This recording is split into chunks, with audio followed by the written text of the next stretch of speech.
Witajcie moi drodzy, witam Was ponownie z motocyklem sportowym, ale w najmniejszej możliwej pojemności dostępnej na naszym rynku.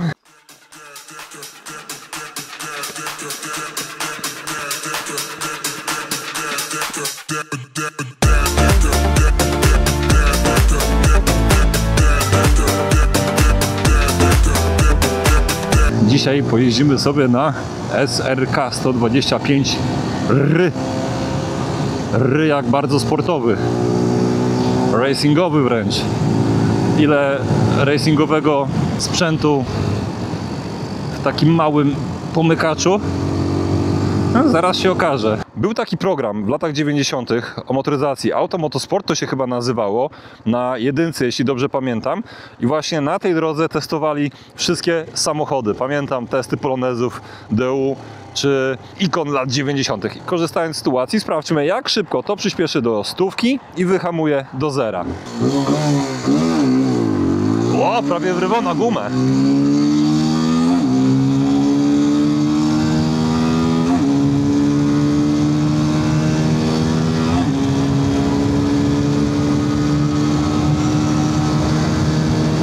Trochę więcej.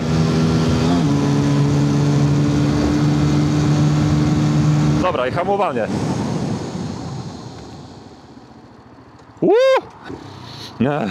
Przysmażyłem mu trochę heble? Pozwólcie na szybki przerywnik i propozycję fajnego wyjazdu w tym sezonie. Nie macie czasu na planowanie, wyszukiwanie, ciężko zmobilizować ziomków tudzież partnerkę do wspólnego wyjazdu, a sami jechać nie chcecie. Koniecznie więc sprawdźcie motowyjazdy.pl. Sycylia, Abruzja, a może bardziej lokalnie, czyli nasze piękne Bieszczady lub mało znane zakątki Kotliny Kłodzkiej. Sprawdźcie koniecznie ofertę, szczegóły w linku w opisie, łapcie też rabat, no i zapraszam. Swoją drogą po Kotlinie Kłodzkiej jeździcie z Zulakiem, a do Abruzji we wrześniu jedziecie ze mną. Do zobaczenia. Mając do czynienia wcześniej z SRV 125, czyli cruiserem w nadwoziu 125, z tym samym silnikiem, to mówiłem już wtedy, że no, piecyk ma spory potencjał.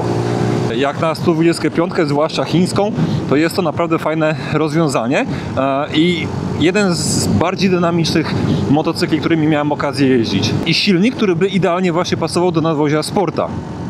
A tych, jak wiecie, mało było przez długi czas. Tym chętniej dorwałem się do tej maszyny, żeby coś niecoś właśnie wywnioskować na jej temat i Wam opowiedzieć.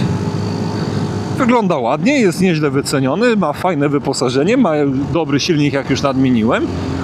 I wiem, że 125 właśnie w nadwoziu Sporta ludzie szukają. No ale umówmy się, Pro XTRS, Zipa, stare jakieś Zipy właśnie, czy też Romety, Arrowfly'e i tym podobne inne sporty. Kingwaye jakieś tam wychodziły, silniki CG125, często bez wałków wyrównujące drgania, więc te wszystkie plastiki wibrowały, pękały.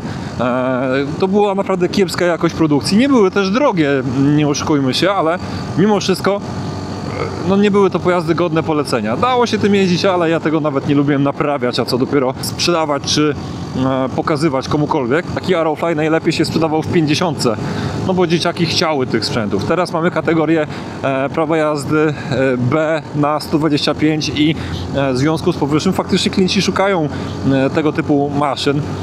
Czy ma to jakiś większy sens? Ścigacz, taki mały, w tej maszynie nabiera to sensu. Może nie do końca, nie w pełni, wiecie. Dalej nie jestem jakimś mega fanem tego typu nadwozia i pewnie nigdy nie będę.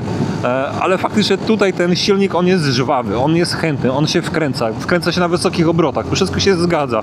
Okej, te prędkości dalej nie są jakieś zatrważająco duże, ale jednakowoż. Pozycja za kierownicą jest taka dość ciekawa, sportowa i na winklach.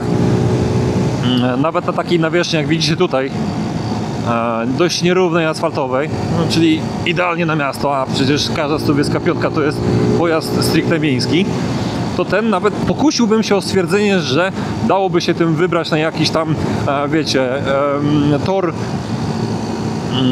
jakiś track day i troszkę się tam pouczyć, wiecie, jeździć sensownie tego typu motocyklem, poddoszkolić sobie technikę jazdy. Nie jest jakiś taki drastycznie ociężały. Łatwo da się go przerzucać. Ja mam nogi ugięte, jakbym siedział nie powiem na czym, więc wiecie, z wygodą dla dużych osób to niekoniecznie. Jesteś dużym chłopem i chcesz coś wygodnego w 125, na pewno na sporta nie spojrzysz. To jest zdecydowanie do tej najmłodszej grupy odbiorców w kategorii prawka B, albo wręcz dla 16-latków, którzy dostali pierwszą kategorię A1 i chcieliby coś fajnego, a Aprilia RS 125 nie jest tutaj, wiecie, w budżecie przewidziana. Czy jest to ładna maszyna? To zależy zawsze od gustu. Co wam mogę powiedzieć? Jest taki poprawny, no sport to sport. Ciekawostka, ogólnie jeśli chodzi o jego gabaryty, no wiadomo, przy mnie nie wygląda na jakiegoś ogromnego, ale jest to troszkę złudne. Ta 125 siedzi w nadwoziu, zdaje się 300. Na pewno projektują to w większej pojemności. Zdradzają to chociażby lagi. Zobaczcie, tutaj mamy mocowanie na drugi zacisk i oczywiście odpowiednia felga i druga tarcza hamulcowa tutaj wlatuje, więc gabarytowo to nie jest mała jednostka. Generalnie można byłoby go spokojnie postawić obok takiego CF Moto SR450 czy Yamaszki R3 i to jest właśnie tego typu sprzęt wielkościowo. Ciekawie ulokowana pompa ABS-u. Zaraz za wahaczem tak naprawdę, ona nie chodzi razem z wahaczem. Tak, a pompa ABS-u, no bo tutaj w standardzie jest oczywiście ABS. QJ pod tym kątem w kategorii 125 strasznie rozpieszcza. Jeśli chodzi o zacisk z przodu, to też nie w kij dmuchał, bo tu jest czterotłoczkowy zacisk radialnie zamontowany. Nie jest to duża tarcza, 240 mm mniej więcej, ale hamuje wystarczająco dobrze. On też nie jest jakoś piekielnie ciężki. Na pewno w trakcie jazdy czuć, że to nie jest ciężka maszyna. Ładnie, lekko się w miarę prowadzi. Strasznie zabudowany ten silnik i to jest bardzo fajne, bo nie widać tutaj nic. Nie widać dziury. Jest to tutaj nawet ta plastikowa owiewka powoduje, że wypełnia to tą ramę i buduje wrażenie troszkę większego motocykla niż jest on w rzeczywistości. Dostęp do oleju może nie jest super, ale tutaj ten boczek się w całości zdejmuje, więc nie powinno być to problemem, żeby od serwisowego punktu widzenia tutaj się dostać. Oczko inspekcyjne od oleju mamy, widzimy, jest w dobrym miejscu lokowane, co też nie jest takie do końca oczywiste, wierzcie mi, w tego typu chińskich konstrukcjach. Zdarzało mi się tak, że to wszystko było zakryte, trzeba było pół motocykla rozbierać, całe plastiki z przodu, bez sensu. Fajne lusterka zamontowane na czaszy, bardzo dobrze w nich widać. Nie zdziwiłoby mnie, gdyby dokładnie te same siedziały w Benelli, tym, które ostatnio testowałem w sporcie, zapomniałem jego nazwy. No i bardzo mi się podoba to.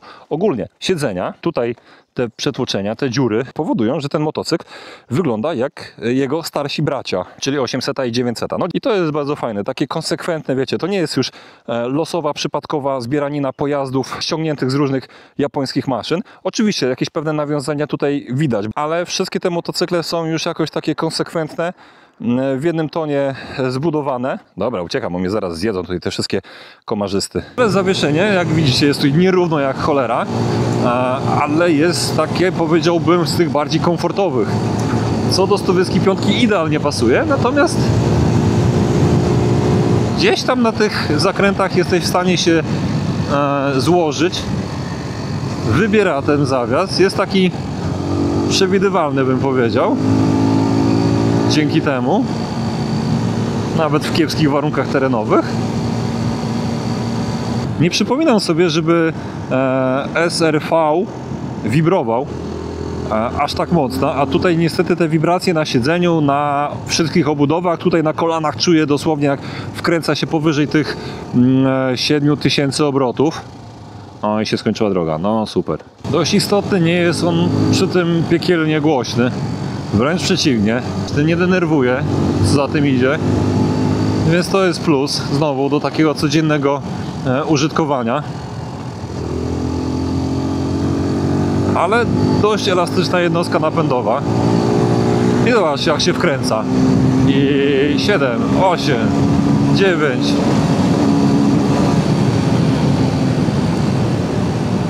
Ambitny ten silnik. Nawet ze stosunkowo małej prędkości na piątce, zobaczcie, mam 40 na godzinę, odwijam i bez dramaturgii wspina się w obroty i już 3500 na 6, 7, cały czas na 5. biegu. Fajnie, do jazdy po mieście to się bardzo mocno przydaje.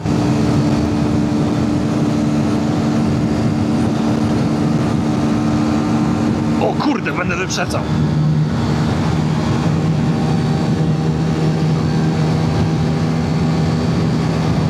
Ja pierdykam, ale szybka maszyna.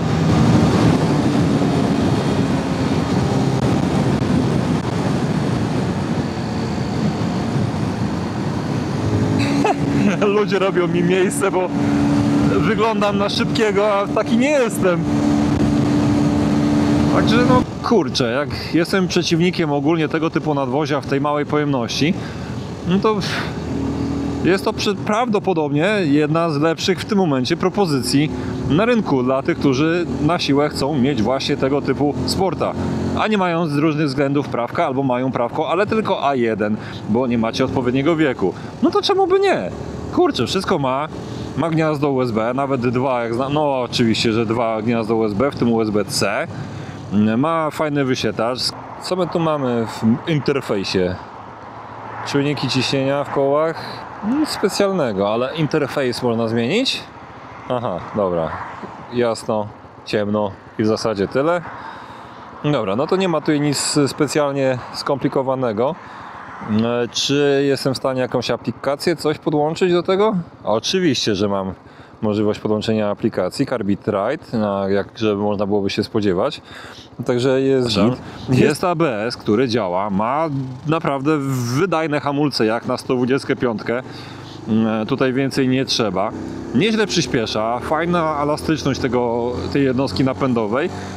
No i przede wszystkim wygląd, który może się podobać na pewno tej młodszej grupie odbiorców. Także idźcie do salonów. Jeśli będzie testówka, to weźcie sobie go na próbę. Jak nie, nie ma to znaczenia, bo to jest 125. Łatwo kupić, łatwo sprzedać. Ogólnie 125 to jest bardzo fajna grupa pojazdów, bo jest ich na tyle dużo, są już na tyle przystępne cenowo i jest to tak prężnie działający rynek, że wiecie, łatwo kupić, pojeździć, nie sprawdzi Wam się dane nadwozie, sprzedajecie, bardzo szybko znajdziecie klienta, nieważne, że to Chińczyk, czy Japończyk, czy każda inna marka z każdej części świata, idziecie w inny styl. Enduro, Adventure, Naked, nie ma znaczenia, jest od groma. Pojeździcie na 125, nauczycie się, złapiecie bakcyla i idziecie do salonu kupić duży, potężny motocykl już w takim stylu, jaki Wam na pewno pasuje, żeby nie wtopić. Spoko. Tyle na dzień dzisiejszy. Dzięki za oglądanie. Do następnego. Cześć.